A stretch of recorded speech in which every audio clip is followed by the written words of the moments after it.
Hi everyone, welcome to our webinar today. The topic for today's webinar is expanding solar PV finance and markets in Connecticut and Minnesota.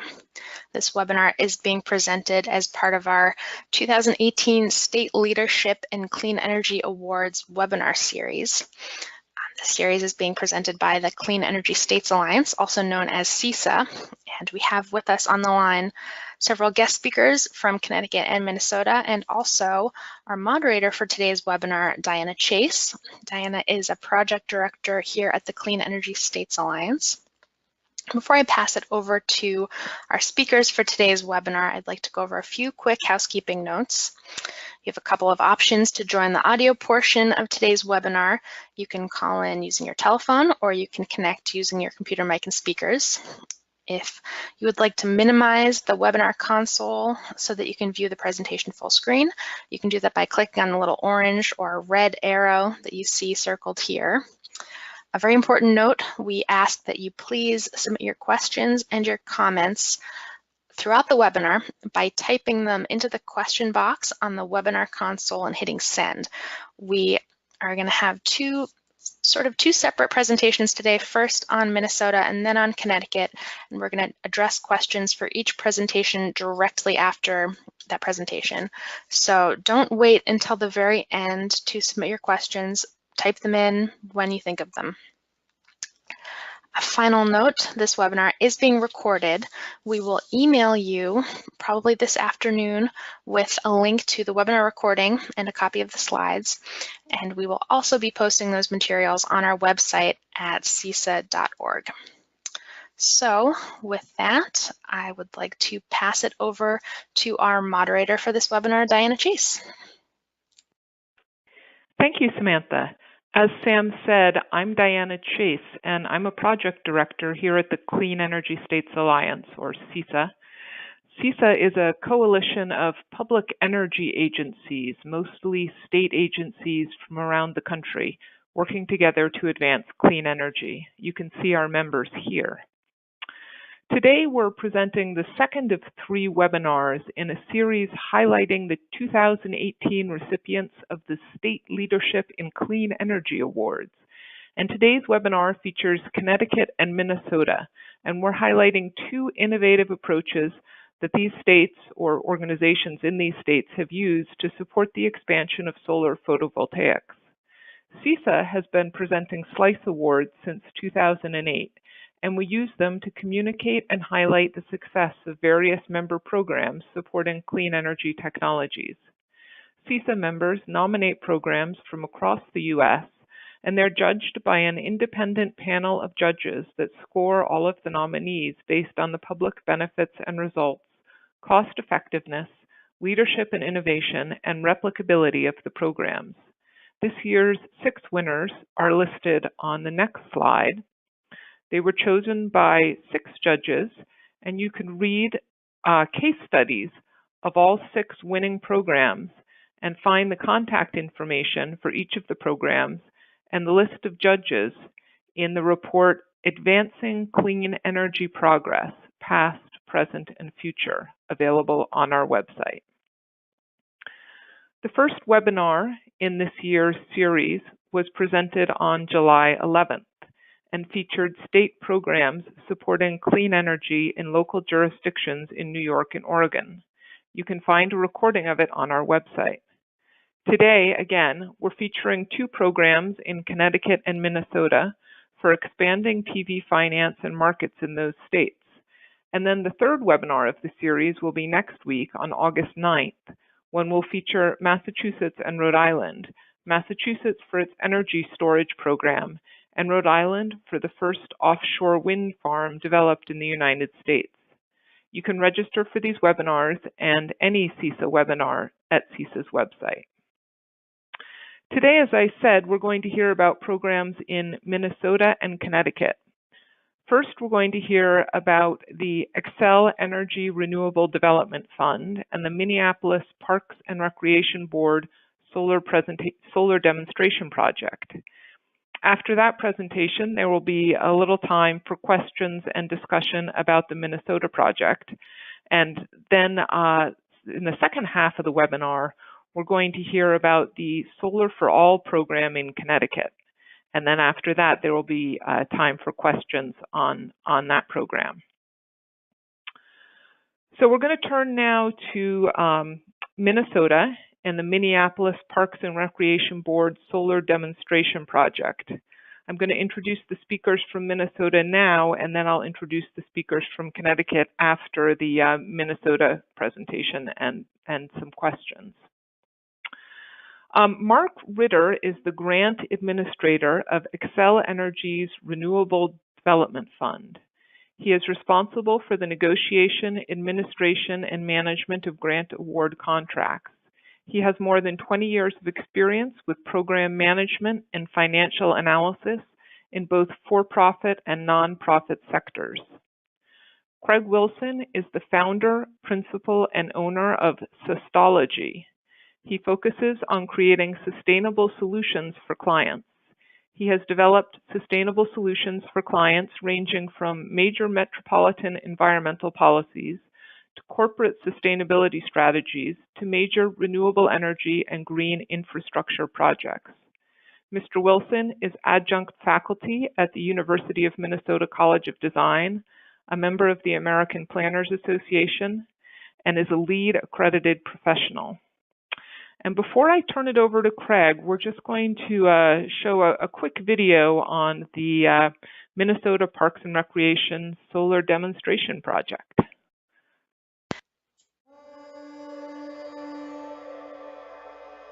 The Minneapolis Park and Recreation Board used a $1 million grant from the Xcel Energy Renewable Development Fund to demonstrate the benefits of solar energy, our most abundant and cleanest renewable energy source.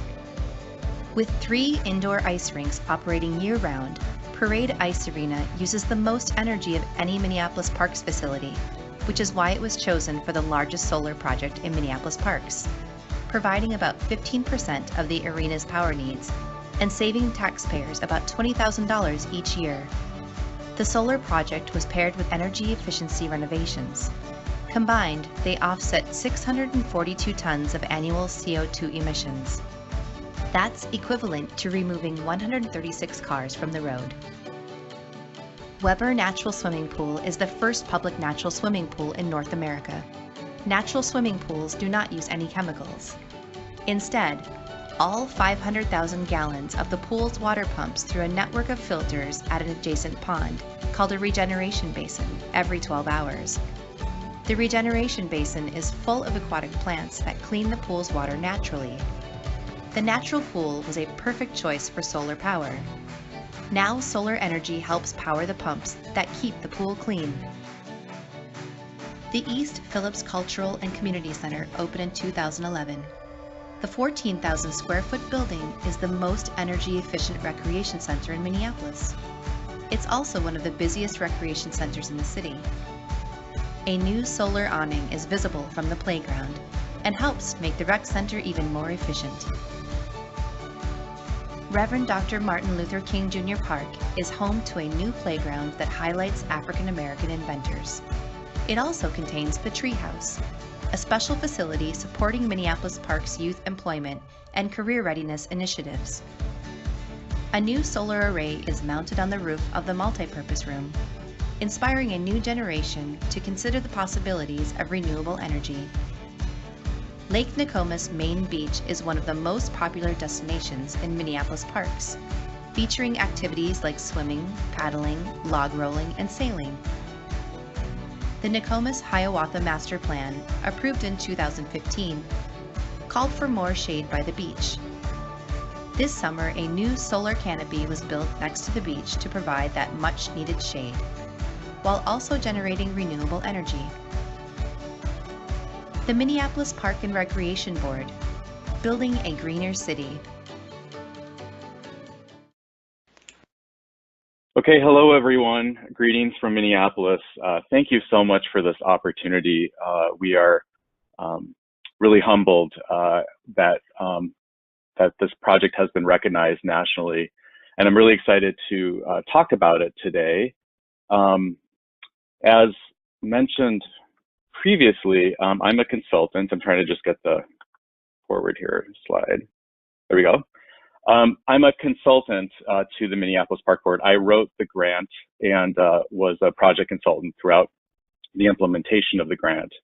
The Minneapolis Park Board is an independent park district that owns, maintains, and programs activities in public parks in Minneapolis. It's unique in the country in that the Park Board is actually its own governmental entity with its own police force, et cetera. It has 500 full-time and 1,300 part-time employees and a very large operating and capital budget. It's been called the best designed, best financed, and best maintained in America, ranked #1 by the Trust for Public Land for the past 6 years.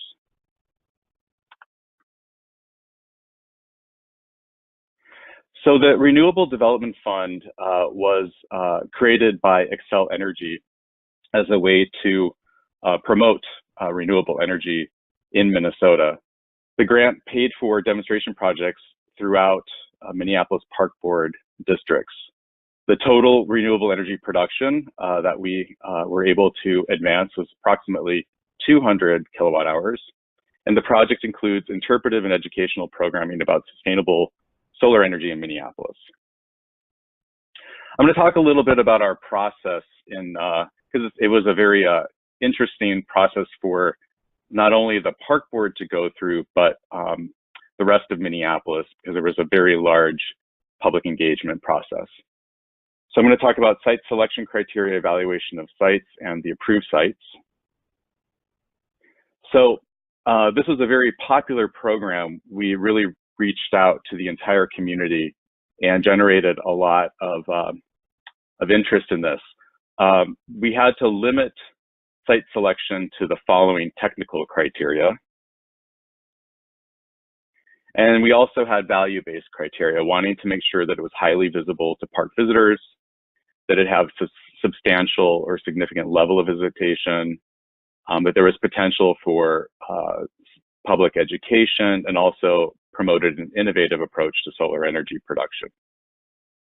Other considerations were just making sure that it was balanced across the city, both from a park district and demographic vantage point.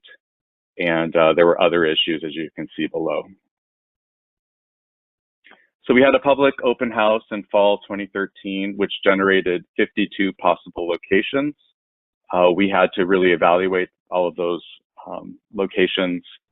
And the top 3 reasons for elimination were shading, not being south-facing, and not having a meter relative available. This is a dog park, for example, next to one of our lakes.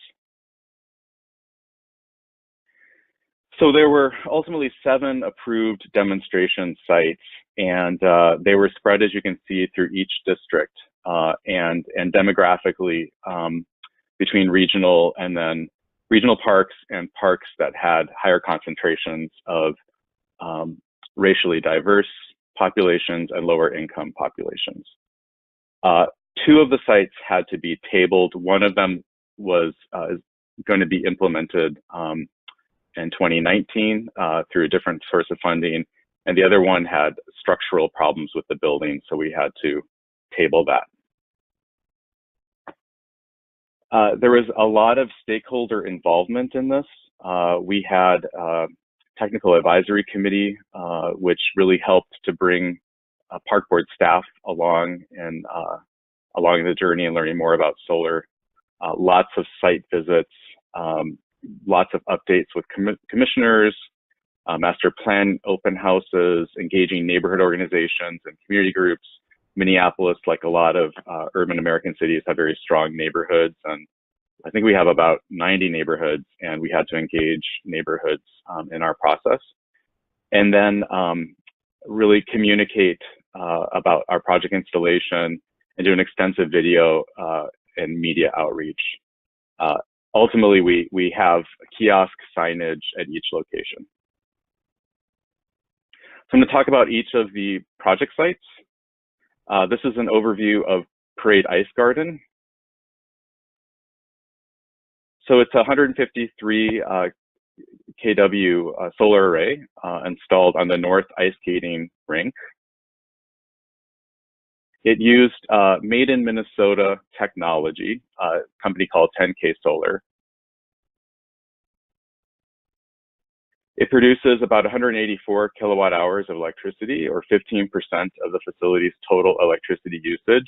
And it's important to note that this is the biggest consumer of electricity within the entire park system. So it really dramatically reduced overall energy use in the city. It's the savings of about $20,000 a year and is equivalent to powering about 20 homes' electricity. Previous energy efficiency improvements to the facility reduced greenhouse emissions equivalent to about 515 metric tons of carbon dioxide, which is equivalent to taking 109 cars off the road. And the new solar array offset an additional 127 metric tons, equivalent to taking 27 cars off the road. The next sites were smaller demonstration project sites. First, Reverend Dr. Martin Luther King Jr. Park. Here is a context photo. You can see the park in the background, and the rec center is highlighted in black and outlined in black. The solar installation is located on the site's multi-purpose room, and it consists of 20 made in Minnesota panels. It's about 6.2 kilowatts. And demographically, it supplies about 5% of the annual energy at the park. It's highly visible. The important thing to note is that this draws from area communities that have 74% people of color, 38% under the age of 18, and 36% earning less than $35,000 annually. Next is East Phillips. As you can see, the solar awning on the side of the building. Here's another contextual map. This consisted of 21 made in Minnesota panels. The system size is similar to the other one, generating almost 7% of the annual energy at the park used. And this is a community with 85% people of color, 36% under the age of 18, and 44% earning less than $35,000 annually. Next is Weber Park and the Weber Natural Pool. Here is a contextual photo. The pool is off to the left, and this is the pool house, the pump house, which basically generates renewable energy to help power the pumps for the natural pool.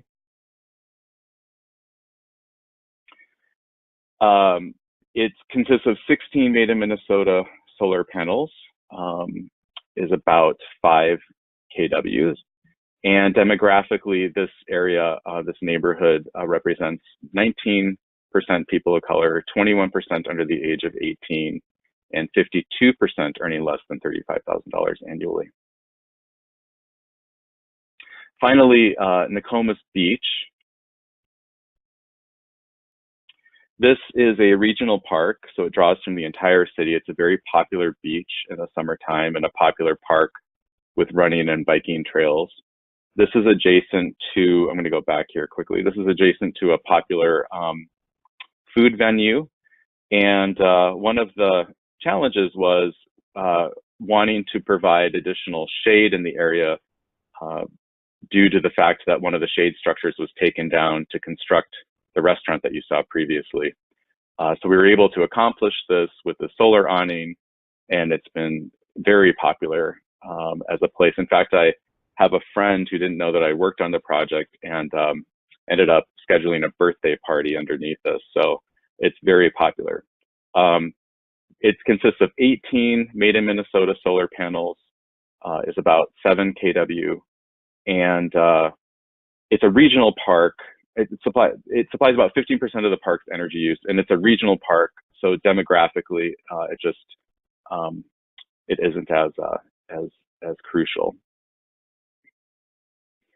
So As far as education and outreach is concerned, we created the Solar in Minneapolis Parks video, which has been seen by tens of thousands of people, a very popular video that we released last fall, and continues to be shared via social media. We have a parade at the Parade Ice Arena video kiosk, a PowerPoint presentation that continually loops, talking about not only the solar array, but also the energy efficiency upgrades to the facility. We have signage throughout the park system and on our park board website. For those who were unable to listen to the audio and want to see the video sooner rather than later, feel free to Google Minneapolis Parks Solar video, and that should come up for you. Thank you. Next, we're going to hear from Mark Ritter. Okay. I appreciate the opportunity to speak with you this afternoon about this project. This project demonstrated the effectiveness of alternative solar designs when conventional designs are not feasible. As Craig showed earlier, this was achieved through the installation of 178 kilowatts of PV capacity at 5 different and unique locations within the Minneapolis Park and Recreation Board park system. The project was aligned with several of the Renewable Development Fund program objectives. An REDF grant is not meant to just subsidize high costs of normal type installations, but to buy down the costs that projects might incur that are trying to do something new or innovative. So trying to something new will often increase your costs and risks, and the REDF grants are to buy down that cost of that risk. This project also met another objective by promoting Minnesota-based solar technology and companies that design, finance, construct, and operate solar energy systems. It's not meant to be a business incubator, but in some ways it does turn out to be that kind of initiative.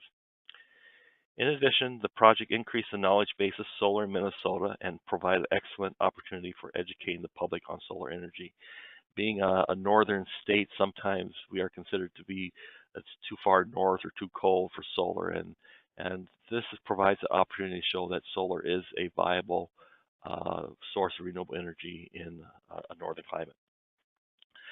The project also had clear measurable outcomes, including benefits, lessons learned, and how the findings from these benefits and lessons may be useful to the public and to the state.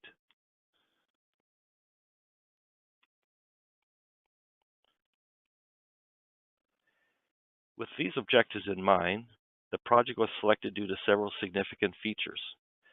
High visibility in numerous public spaces was a key feature, with the arrays sited in public parks and event centers. Minneapolis parks receive 23 million visitors each year to gather, celebrate, and engage in activities that promote health, well-being, community, and the environment. The largest array on the Parade Ice Garden's roof is seen by thousands of commuters every day, since it sits just beneath Interstate 394, a very busy artery into downtown Minneapolis. In fact, I ride the bus into work, and I get to see it on my way into work and my way home. Another array that you saw earlier was designed as a shade structure at the popular Nokomis Beach, and another was a wall-mounted structure that blends into the building lines within the park. Another key project feature was the opportunity for the projects to demonstrate how solar design can accommodate challenging sites and locations. For example, the flat roof of the gymnasium at the East Phillips Cultural and Community Center did not have the structural capacity for a conventional roof-mounted array. Therefore, the array was mounted as an awning on the south-facing wall. Another design challenge was placement of an array in the sandy soils along Lake Nokomis. Besides needing to be functional, there was also safety issues to be considered, since people use the array also as a shade structure. There were also design variations to your more typical roof-mounted arrays. This ranged from a ballasted system for the racking on the flat roof of the ice garden to tamper-proof brackets for a pitched roof, and so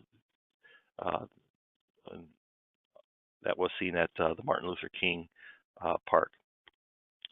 Since all the sites are open to the public, safety and security were design considerations.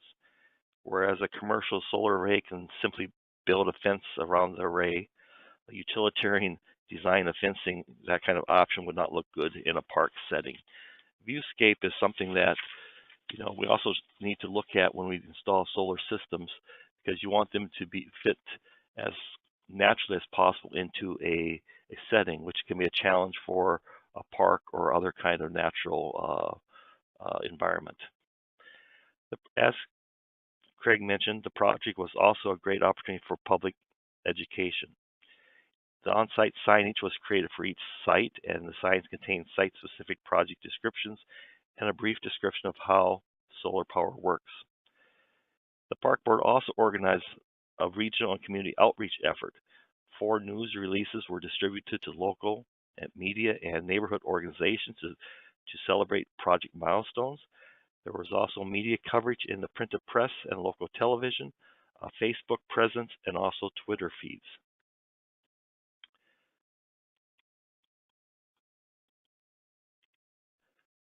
The project supported the Park Board Sustainability Initiative and commitment to sustainability.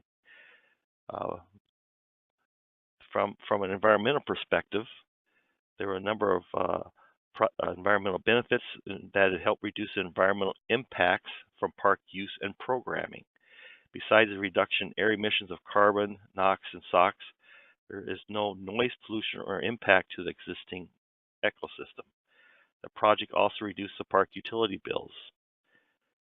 Also, from a construction perspective, the raise resulted in approximately 4,300 hours being billed to local designers, installers, and other professionals needed to implement the project. This investment enhances the ongoing financial sustainability of the park system and the local community. Because the park plays a special role in people's quality of life, the Park Board strives for racial equality. 3 of the 5 locations serve very diverse communities and low-income households, and 27% of the total project expenditures were allocated to disadvantaged minority-owned businesses. There are 3 primary lessons learned from the process. First, and this is pretty common, I think, with most renewable energy projects, analyze the structural capacity early in the site selection and design process.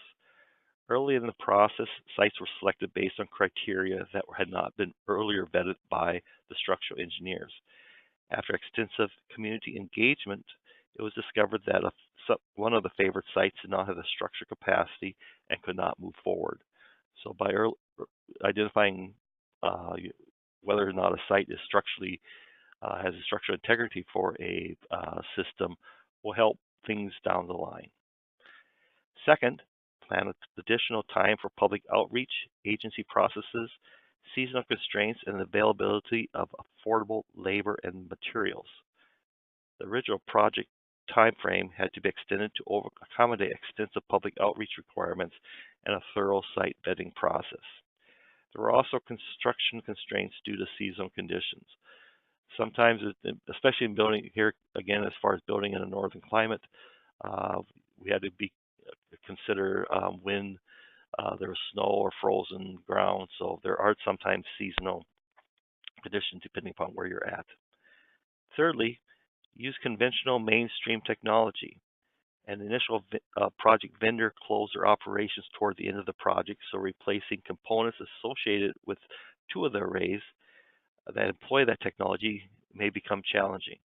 It may be difficult or costly to procure replacement parts for discontinued system components which need to be replaced in the future. This can be avoided by using more standardized conventional technology.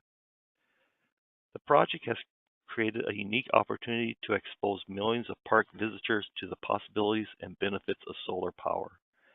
Public support for and curiosity about solar power in Minnesota was demonstrated through significant media interest, social media popularity, and anecdotal support from park users. Additionally, when compared to conventional energy production. Renewable energy offers cleaner, more breathable air. Solar generation is less of a sensory nuisance by generating power without distracting from the sounds of nature and recreation that park users value as a part of the quality of life in the metropolitan area. Thank you. Great. Thank you very much, Mark and Craig. We're going to turn to some questions now from various folks. The first question is, do you have advice for other cities or parks and recreation boards that might want to do a similar project?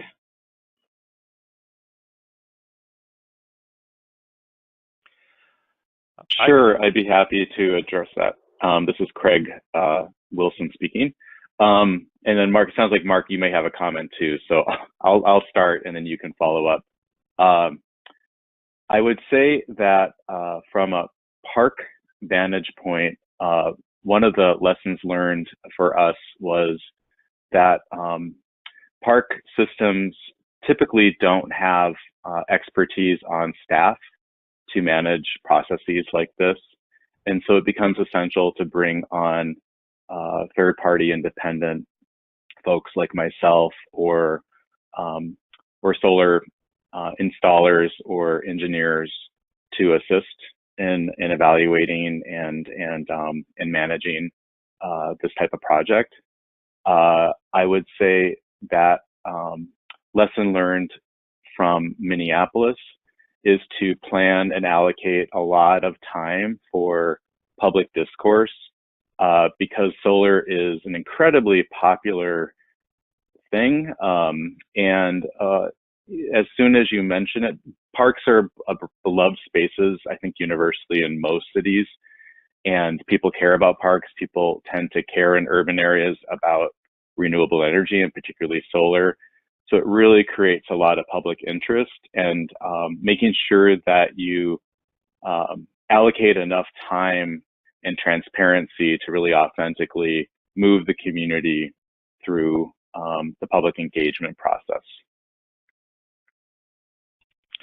I was just also going to mention the part about the transparency and public engagement. Since we are dealing with public spaces, you're always going to get differences of opinion as far as the best usage for a space and a location. And so be prepared to, as a government or a public entity, to be able to address those kinds of concerns and have that kind of support. Great, thank you. Our next question is, what prevented you from installing more panels at some of the locations where it looked like there was room? That's a great question, and I'd be happy to address that. There was one strange sort of loophole in the grant, and that was that the way it was written, we were not able to exceed 200 kW.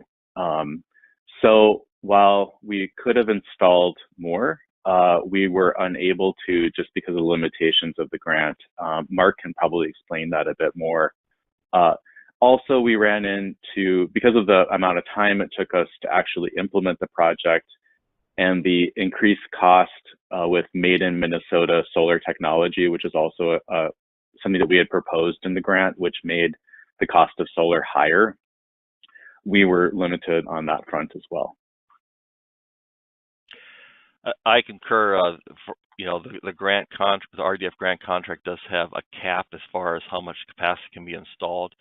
I also find with other, and Craig can talk more about the design, but when it comes to designing, especially rooftop type systems, a lot depends upon the wind shear, the angle of the panels. There's a lot of different factors that go into that, which determines how much setback you need from the roof edges. Then also when it comes to shading structures on roofs, my experience has been sometimes it looks like it's a very open roof, but then when you actually get onto the roof and start looking at what space is available, you realize that a vent's a little bit high and is going to be shading us up some panels for part of the day. So there's a number of factors that really go into play as far as just how much actual usable space is on a roof. Great, thank you. We've received a couple of questions about the actual results of the project in terms of solar generation, actual numbers, and also verifying the the environmental benefits from the project. Are you or is somebody remotely monitoring the performance of these panels, and what kind of data analysis might be going on? I can address that first. Yeah. From the REDF perspective, we do have to report on all of our projects as far as what benefits are being derived from the projects to the state legislature.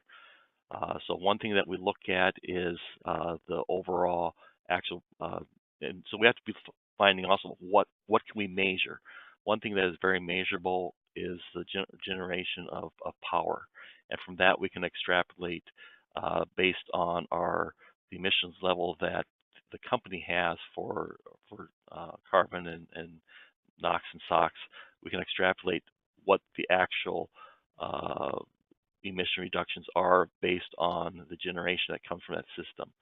We also track, we capture the RECs from the system, and we track that. So we do track the performance. We do not analyze that performance, so it's more of a reporting it. Yeah, and I'll add to that. So we do track. We have a technology that tracks the output. This is particularly true at Parade Ice Arena. The other smaller sites, we follow the utility bills to see the savings, but we have an actual system installed at Parade Ice Arena, and we noticed that there were some problems with production at one point. There were a couple of inverters that needed to be replaced, and they have since been replaced, and it's fully functioning now. What's important to note is, even though this is a very large park system with many, many rec centers, like in the dozens of rec centers and ice arenas and other facilities, this does represent about 1% of the total electricity consumed in the park system. So it is making a small dent in the greater scheme of things in the park system. And it is something that is being monitored ongoing. And it's really a first step. I think the park board is really interested in looking at other ways to implement solar throughout the park system. Staff and park board commissioners thanks to this grant, feel much more comfortable with the technology. As we rebuild rec centers and make improvements or upgrades to systems, solar will definitely be one of the things that is considered moving forward. Okay. One of our listeners had a question whether any reports had been published on this project, and I'll just repeat first of all that CESA, as part of this process, has published a report including case studies on this and the 5 other SLICE Award winners, and that was the link to that. The direct link to that was on one of the slides at the beginning of this presentation, which will go out to all attendees. And I'm sure you can also find it by going directly to the CESA website at www.cesa.org. But I'd like to ask Mark and Craig if there are any other published reports on the project that they can tell us about. As one of the requirements for the RDF is the park board had to provide a final report and also a presentation to the RDF advisory board group that oversees the fund. And those reports are posted on the Renewable Development Fund website on Xcel Energy's website. I'm going to try to copy and paste that link into the chat here so that can be distributed if possible. Great, thank you, Mark. We have one attendee who wants a little more information on how exactly the projects are installed. Are they net metered for the specific installations where they're installed, or are they in front of the meter? The projects are interconnected with through a net metering arrangement. So when that entity needs, or that location needs more power, it gets money, or it gets the power from the grid, or when it's producing more power than what is utilized on site, the meter runs backward, and it's a credit against what they use. Okay, thank you. Can you say a little bit more about your community engagement process and what you might have learned through the community engagement process? Certainly. I think I knew that solar as a technological solution was something that was popular, but I guess I was a bit, and I think we were a bit overwhelmed by just how incredibly positive the community responded to it, and the level of interest. Really, I think almost everyone in Minneapolis seemed to want this in their local park, and so from a public outreach vantage point, it was very important to communicate why, and that's why I stressed, the shading issues, the meter issue. Because of the net metering agreement, we had to have a meter on site with Xcel, and then also the solar aspect, making sure that the system faced as southward as possible. That educating the public along the way about the technological sort of challenges with solar was something that was that I think we knew that we were going to have to tackle, but we had to make sure that we did it in a highly informative way so that people understood why certain locations were not well suited for this particular project. So taking the time to really explain that is something that I would encourage other municipalities or agencies to do. And I think from my personal vantage point as a consultant, I didn't quite realize I was personally naive as to the how slow moving sometimes public process can be, and needing to really take the time to slow things down to make sure that people feel like they've had their questions adequately addressed, and that we've really done our best to comprehensively outreach to as many people as possible in a variety of methods. And I think kudos to the Minneapolis Park and Rec Board for their tremendous efforts and policies around this. And I think while they're a really exceptional organization, I think it's something that really all organizations should try to live up to, particularly when we have this opportunity to spread the advantages of renewable energy with others.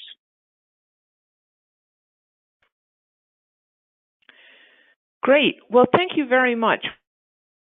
This part of the webinar now, so we can move on to the Connecticut Solar for All presentation. I want to thank Craig and Mark and the Xcel Energy Renewable Development Fund for this terrific project you did, and for being here on our webinar today. Thank you very much. We're going to turn now to the Connecticut Green Bank and PosiGen Solar and their Solar for All project. So let me just briefly introduce the speakers related to that project. Kerry O'Neill is the Vice President for Residential Programs at the Connecticut Green Bank. Kerry joined the Connecticut Green Bank in 2013 with responsibility for the portfolio of single-family and multifamily clean energy financing programs, as well as low to moderate income initiatives. The products use a variety of credit enhancements and structures, but all share a focus on reducing energy burdens by expanding access to credit for homeowners and access to affordable financing for property owners serving low to moderate income tenants. Beth Galante is Vice President of Business Development and Government Relations at PosiGen Solar. Beth practiced and taught criminal, energy, and environmental law in Louisiana for 15 years. She was named a Champion of Change by the White House for managing New Orleans' DOE Better Buildings program.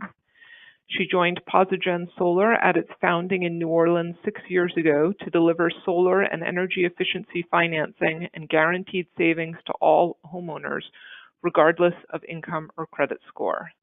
And with that, I'll turn it over to Carrie.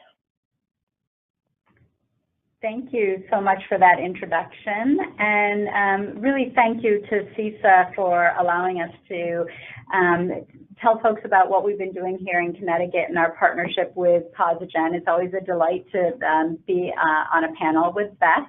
And in the room with me are really, some amazing women who are all involved in low-income solar initiatives and financing here at the Green Bank. So they're available for questions too as we get into details.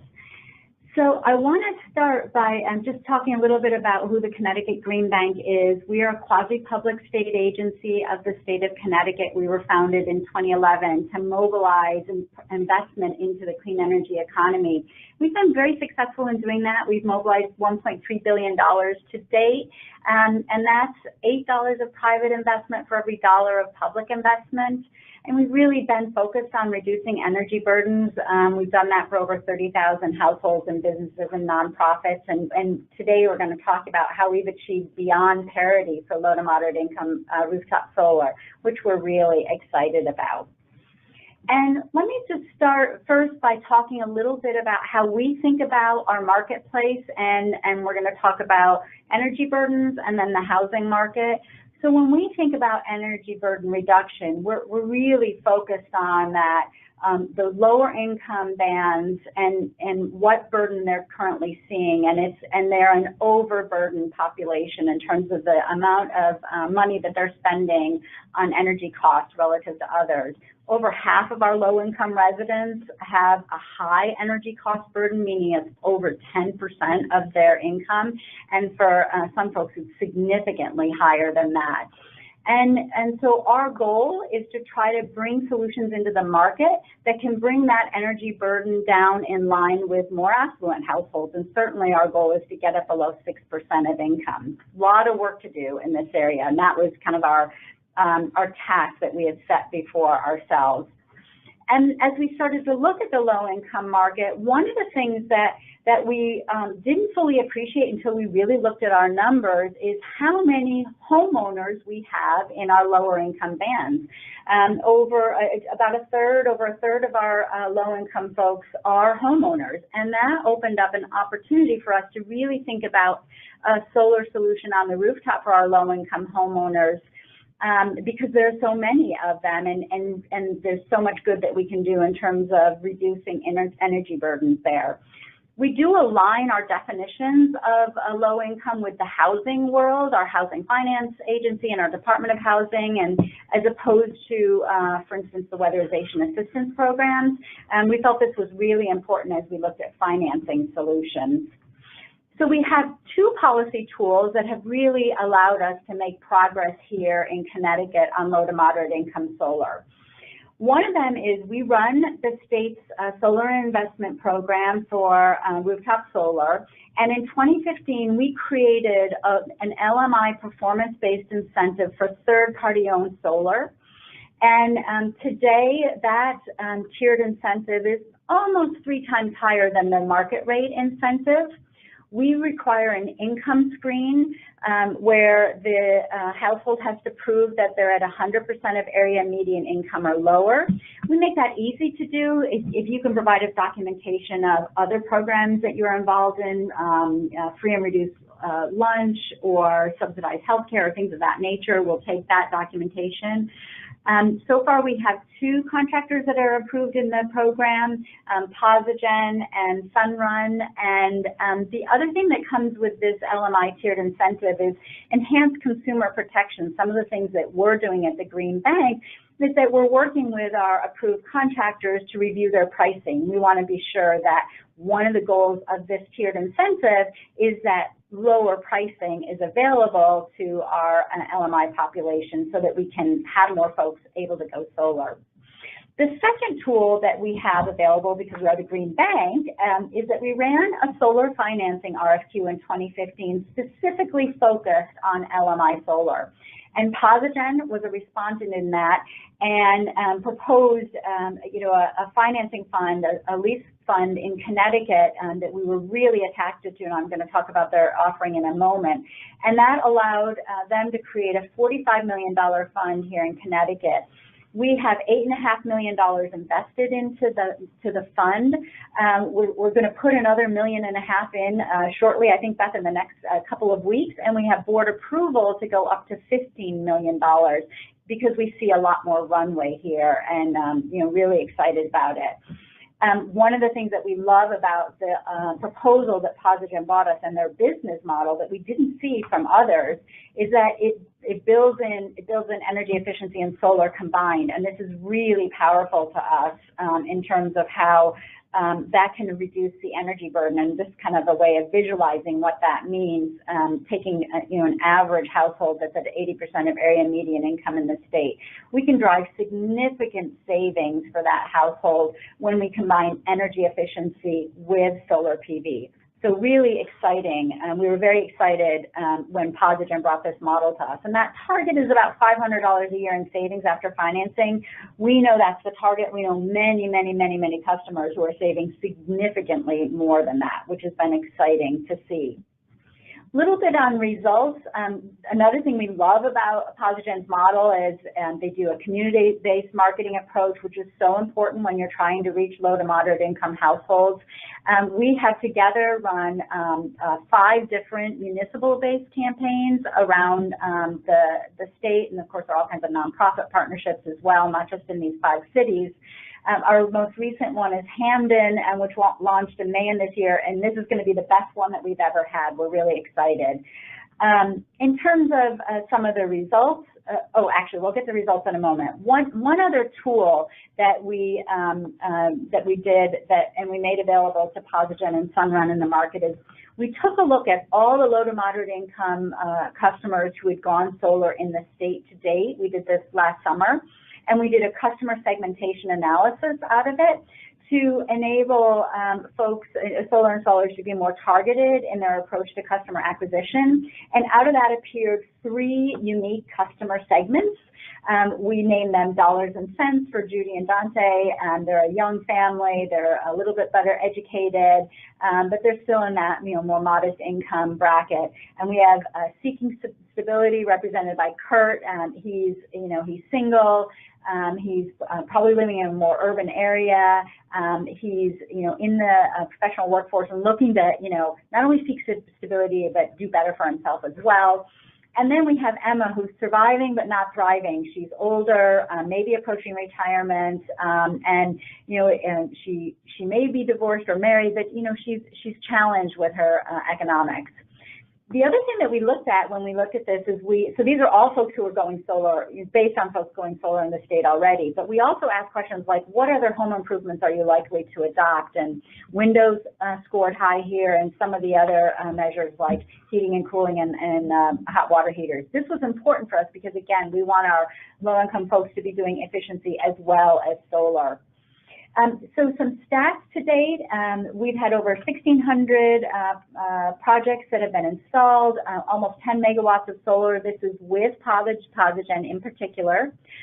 2/3 of these contracts are being qualified in as low to moderate income, so getting that higher tier incentive. And Beth will talk about, anyone is available to go solar with PosiGen. They're really focused on LMI. 75% of the projects are in census tracts that are 80% area median income or lower. This is phenomenal. Not everybody necessarily living in that census tract is low to moderate income, but we want to drive investment in these low to moderate income census tracts as well. And the efficiency numbers are just stunning. First of all, everybody gets a direct install efficiency assessment as part of the PosiGen offering. That's nearly 100% of households. Those who can't do it have a health and safety issue usually. And then 69% of households are taking that deeper energy efficiency offering that PosiGen offers for $10 a month. And so that's where they're really getting additional savings. Again, really exciting to see these sorts of numbers. Just a visual in terms of what PosiGen has been doing in our state, how they've grown. They entered the market in 2015 and then have grown since then phenomenally. And the breakout of where we're seeing their projects in terms of the income band is exactly what we want to see. That blue at the bottom and the orange and the gray, those are our low to moderate income audiences that we were trying to address here. And then last, this is a market-wide view of the Connecticut solar market, and this is looking at the market penetration by census tract, so banding by census tract. You'll see in 2012, over 60% of our projects were in the over 120% census tract band, very affluent.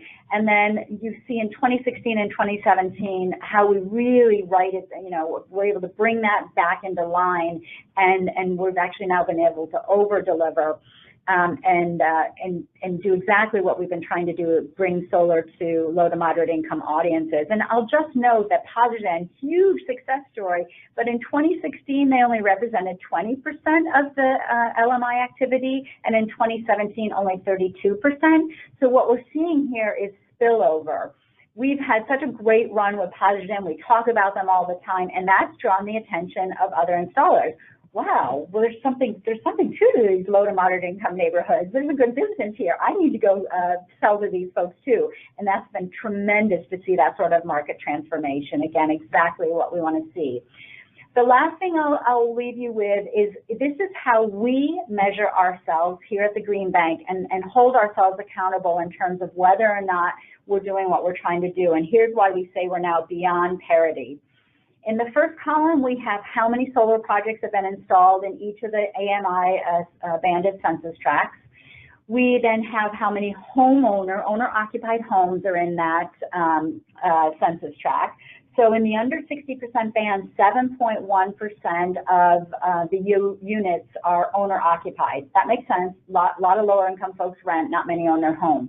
But then we look at what our projects are in that band, and we have 8.1% of our projects. So we are now over-representing our projects in terms of what the relative distribution should be based on the owner-occupied homes in both the under 60 and the 60 to 80%. And this is exactly what we want to see, and we want to see beyond parity. These are the folks who need solar the most, and it completely blows out of the water the arguments that some folks say that we're only delivering the benefits of solar to more affluent folks, not to low-income folks, and therefore are cross-subsidizing, from a regulatory perspective. And we've shown that's not the case to be in Connecticut.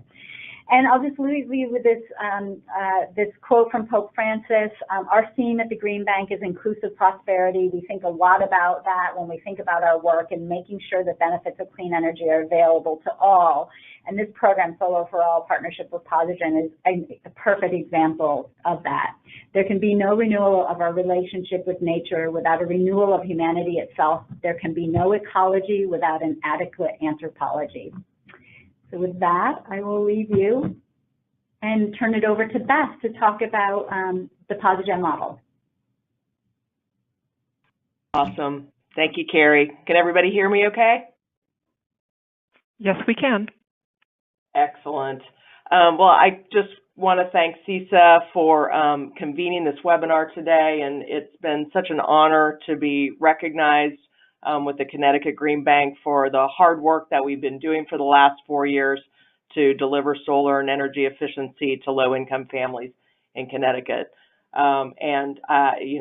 Certainly a mutual admiration society with Carrie and the incredible Connecticut Green Bank team who shows up for work every day and just gives it their all, looking to overcome all obstacles And I'm sure you folks noticed their 8-to-1 ratio of taking limited public dollars, which we all struggle with to do our work, and turn them into a phenomenal amount of private investment to deliver solutions to these families in need.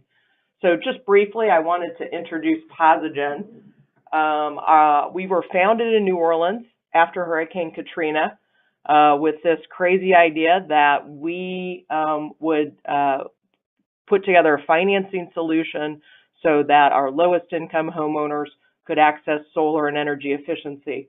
As you heard at the beginning, my past life before joining PosiGen was running New Orleans Energy Efficiency Program, and that's really how they persuaded me to come on board. I loved running the nonprofit and doing good work for hundreds of families, but saw the potential with this company to deliver really dramatic energy savings and positive financial impact to tens of thousands and hopefully eventually hundreds of thousands of families. So our model is that we provide 100% financing to 100% of families, regardless of income or credit score. And we do that by offering a 20-year lease product with a fixed monthly payment, as in month 1, year 1 is the same as the end of year 20, to give our families certainty of at least that portion of their monthly expense. And the results have been pretty outstanding, with our average customer with more than 10,000 active paying customers and more than 13,000 installed so far, net positive in the first year, more than $500. And there are several studies that show when you save low-income families money on utility costs, every dollar saved translates to one study in particular that a utility did. We look at $5.70 of local positive financial benefit. And it's not, hard to figure out why lower income families tend to immediately turn around and spend that money in the local communities, local businesses for more important things like food, education, and healthcare.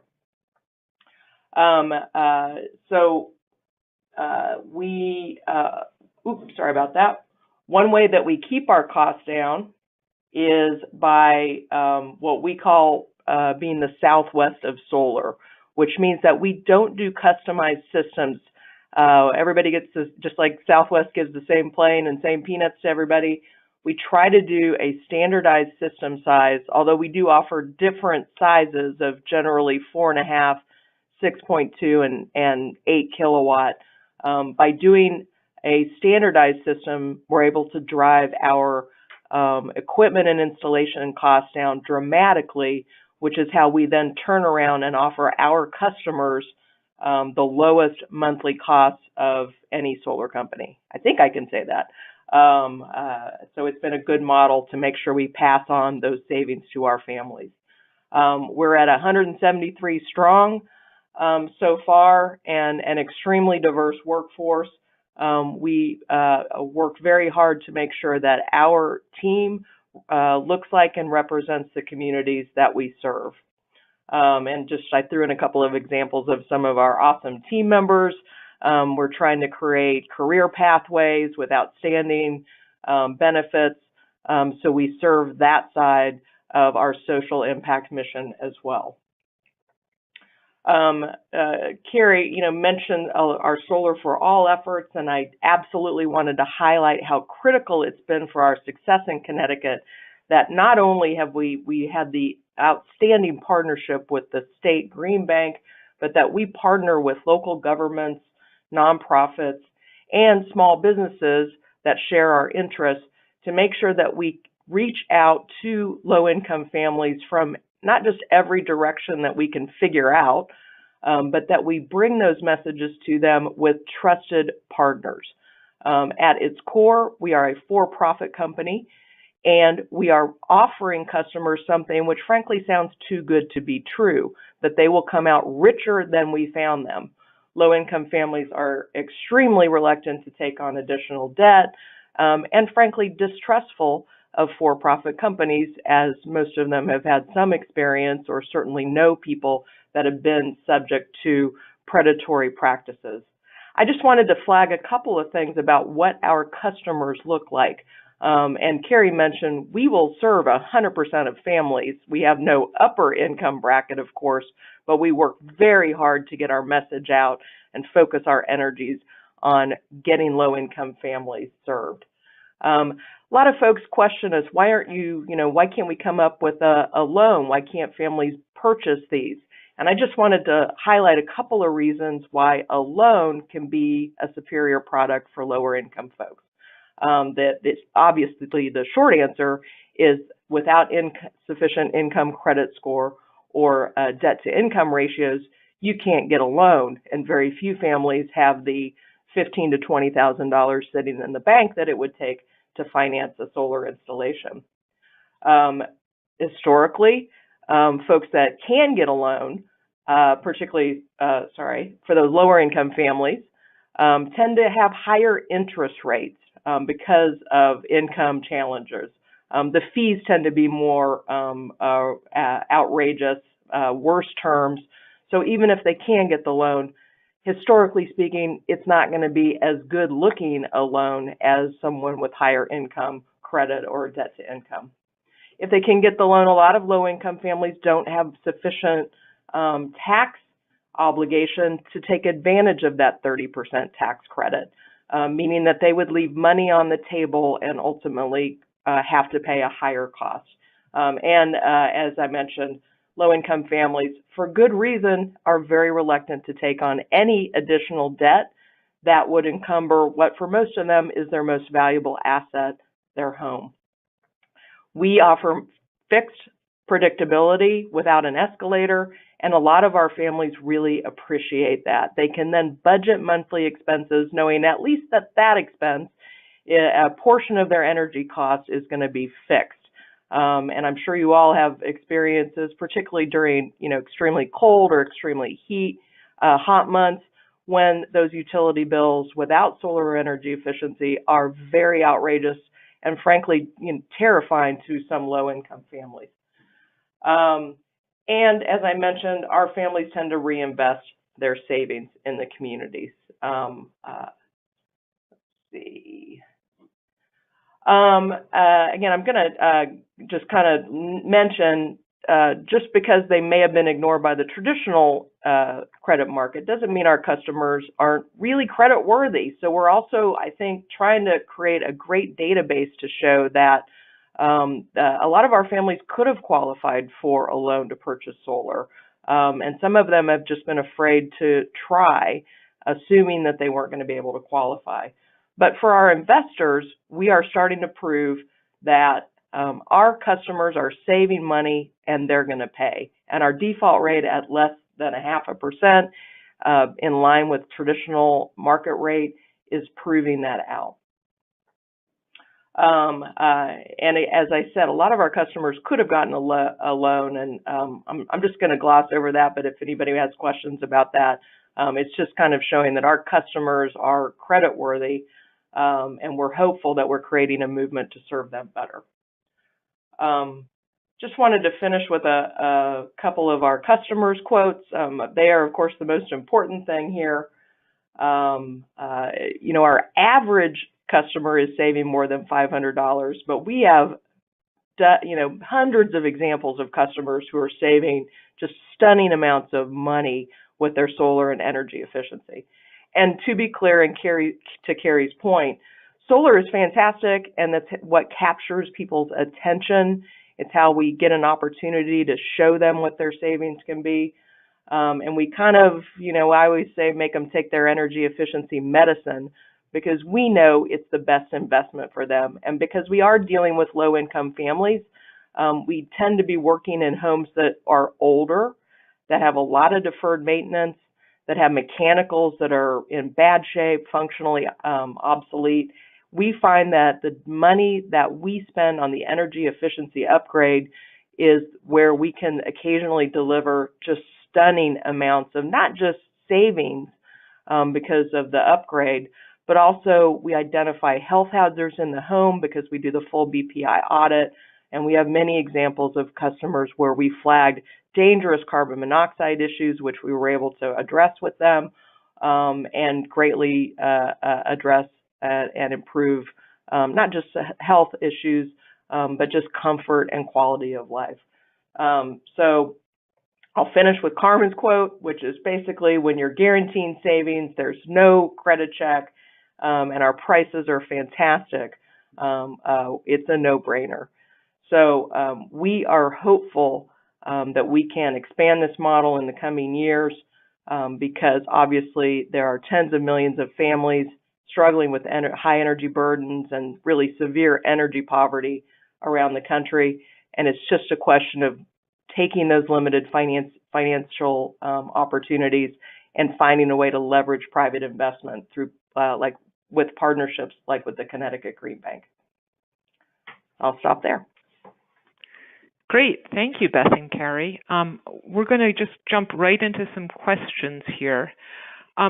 First, can you say more about how the solar and energy efficiency parts of your program work together?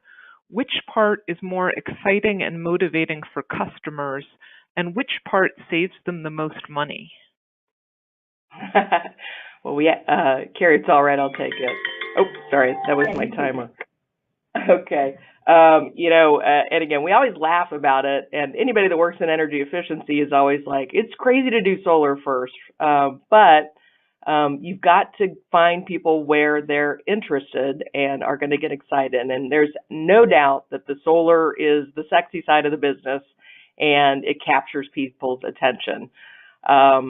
People want it when they realize that they can get it. They absolutely want to sign up for these contracts. And of course, as soon as we put it in a neighborhood if we're in a neighborhood for the first time, the day the panels, rails and panels start going up on that roof, all the neighborhood comes by and wants to know what's going on. So there's no better advertisement to get folks asking questions about, hey, how can I get that? Because you can see it. And as those of us who work in energy efficiency know, it's not sexy, even though it's a fantastic investment. And it's kind of that invisible, disrespected cousin of clean energy. But we find from surveys that we take of customers afterwards that, to be clear, they list the savings as the number one reason that they chose to go with PosiGen and that they're happy that they did. But I was surprised at how close a number two consistently homeowners then say that the energy efficiency, not that it saved them the money because they don't necessarily realize that, but that their home was so much more comfortable after we sealed up all the air leaks. And a lot of our older customers are very happy, particularly those that live in denser urban areas, that the house got a little more soundproofed to maybe the neighbors that are a little more active and play their music a little louder than they had. So we get them with the solar, and then we make sure that they take the energy efficiency option. And as Carrie flagged, we're tracking, really good there. A little over 2/3 of our customers getting that deeper dive upgrade. And frankly, because we got a full BPI energy model, we have teed those customers up for future investments, financed investments, for all the other energy needs that they will have during the term of that 20-year contract. HVAC, insulation, batteries, I'm hopeful very soon are going to be accessible and financeable. So we just see it as an opportunity to offer them things that they're going to want in future years that are going to help drop that energy cost even further. And I would just add to what Beth said, programmatically, our residential solar investment program, the incentive program, requires an energy assessment, whether you're low income or market rate. And so, I think in Connecticut, we're really committed to the solar plus efficiency and have many things structurally that support that. Yeah, and anybody looking to put a program together, I would strongly recommend that you make it a mandate that if homeowners want to be able to access the incentive to help leverage and make it affordable, that they have to get some energy efficiency improvements done, because it's just such a great investment, and they may not realize it, but they're certainly going to appreciate it when the process is done. Great, thank you. Our next question is, what is the average percentage financial savings on energy by PosiGen's Connecticut customers, i.e. a percentage of their previous energy budgets? I don't think we know that. Yeah, I was just going to say, I don't know that we have analyzed what is the average percent savings. We did an opinion dynamics survey of customers to confirm that they were seeing savings, but it wasn't like a utility impact analysis that had full numbers behind it. But the survey results were extremely positive in terms of customers seeing the savings. So I don't know I can tell you though, when we look at PosiGen's pricing model and approve the pricing model, we were looking for minimum savings there, and PosiGen kind of outstripped the savings that we were expecting in the model. Yeah. Mm-hmm. And I think in the model, Beth, it modeled at a 15% savings that was using kind of all averages. Mm-hmm. So, and that would be net. And the reason we're hesitant just to throw out numbers is because the heating element is so challenging, because you've got electric, propane, natural gas, and you're doing MMBTU conversions. The hot water, same challenge. So we have it's tough to. A lot of oil homes as well, oil heated homes as well. Exactly. Yeah. So it's tough. So net savings that we're finding, our average system system size is roughly a 6.2 kilowatt. So, and that overproduces. So if anybody wants to, kind of do that calculation, and then our average energy efficiency upgrade, if we're doing the full deep dive, again with conversion, it's somewhere in 4,000 kilowatts, but again, it's just, we're always reluctant to say that because every house is so unique. Okay, thank you. I have a couple of questions I'm going to ask together here. One is, what would a state or community need to do to get PosiGen to move into its jurisdiction next? Does PosiGen have plans for expansion? And the other question is, was Green Bank investment crucial for PosiGen going forward in Connecticut? Beth, I'll do it first because I probably have less to say, and then you go. We get a lot of calls from folks around the country saying, "I love what you're doing. How can we do it too?"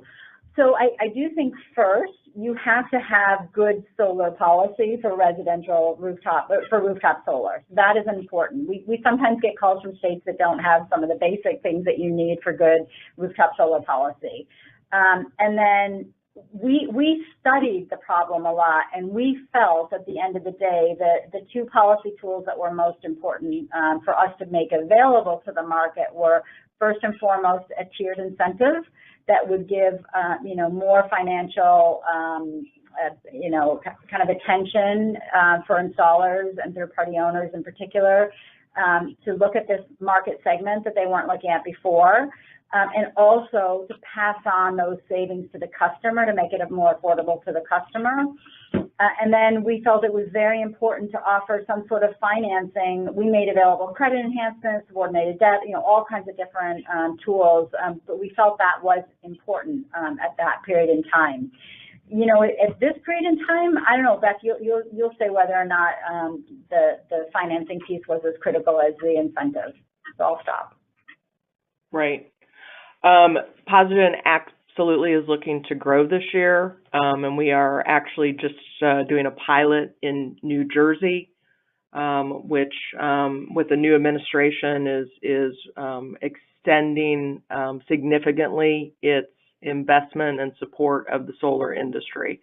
And frankly, it was easy for us to kind of stretch there from Connecticut.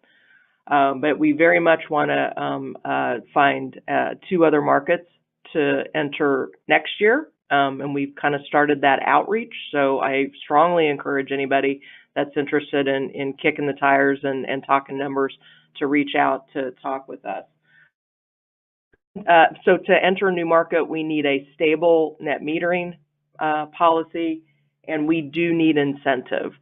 Because we serve low-income families with 100% financing, we are kind of treated like a subprime company, and we pay higher interest rates, and we have tougher fees and terms, which means it's more expensive for us.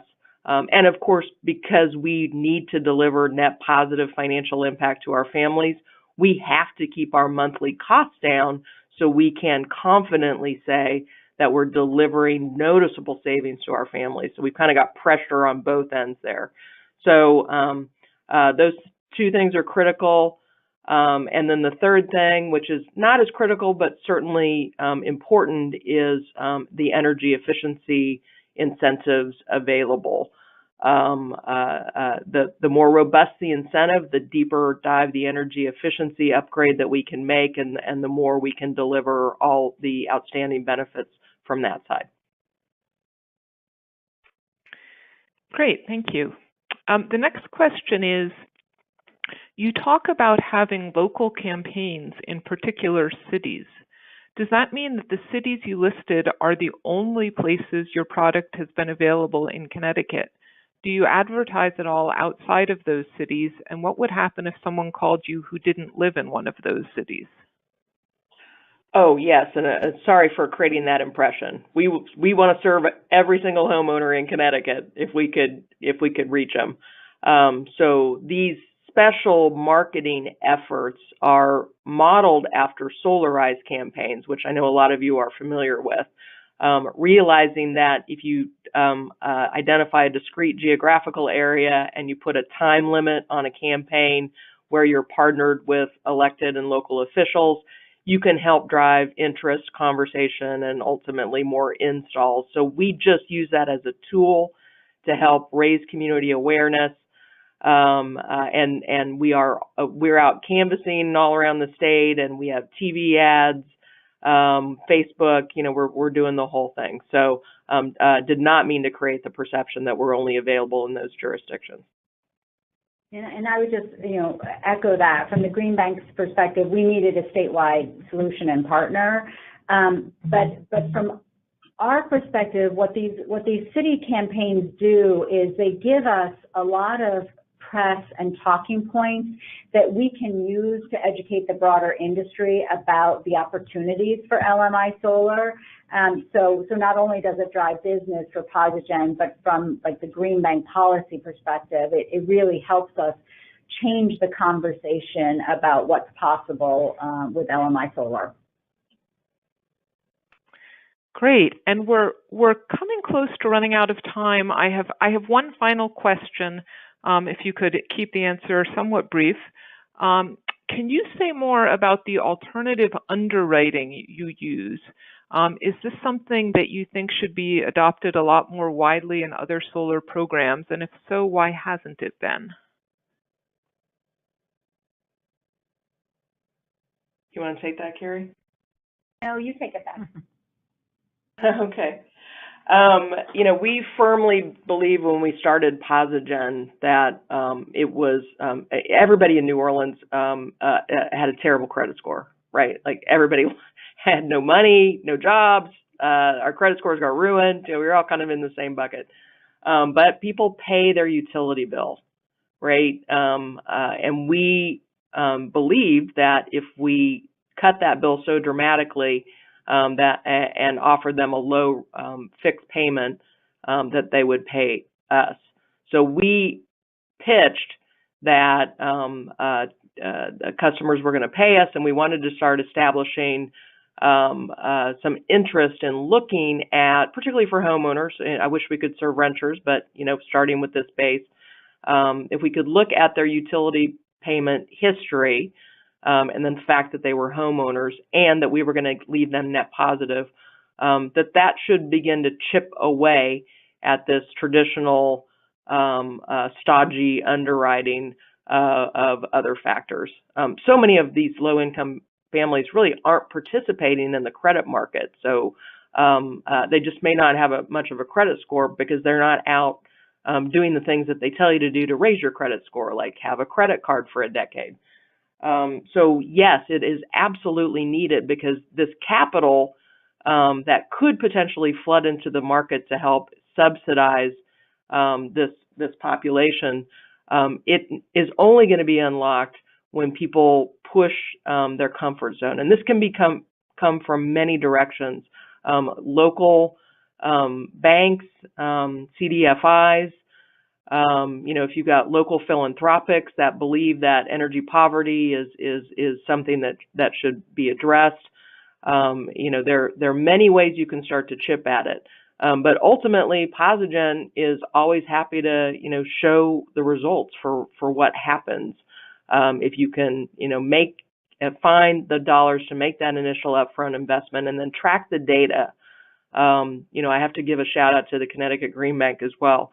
They have done such a beautiful job collecting and managing that data set to really show that alternative underwriting works and that investors don't need to be afraid of it because they will generate returns just like any other traditional investment. But it's a big lift. Certainly if you're starting from scratch, it can be so intimidating as to not even begin the process, which is another reason that we're hopeful that we can help inspire some folks thinking about the financing side in how programs could be seeded in their communities. Great. Well, we're going to wrap things up here. Thank you very much to Kerry and to Beth, and thank you again to Craig and Mark. And I'll turn it back over to Samantha for a few final words. Thanks, Diana, and thank you to our presenters and for everyone who joined us for this webinar today. If you'd like to learn more about CESA's State Leadership in Clean Energy Awards, you can go to our website, cesa.org/projects/State Leadership in Clean Energy. And we'd also like to invite you to attend our next webinar in the State Leadership in Clean Energy webinar series that is going to be on August 9th. And the two programs that we will be having presentations on will be the Massachusetts ACES program, which is an energy storage pilot program, demonstration program, and we'll also be hearing about the Block Island offshore wind farm in Rhode Island. So that will be a very exciting webinar. Again, that's August 9th. You can find a link to register for that webinar on our website at cesa.org/webinars. And we have had a previous webinar on this series. It was featuring programs from New York and Oregon. Those are also very interesting programs, and you can find a recording of that webinar also at the same web address. So we hope to see you at this next webinar. Thank you everyone for joining us. And that's it for us today.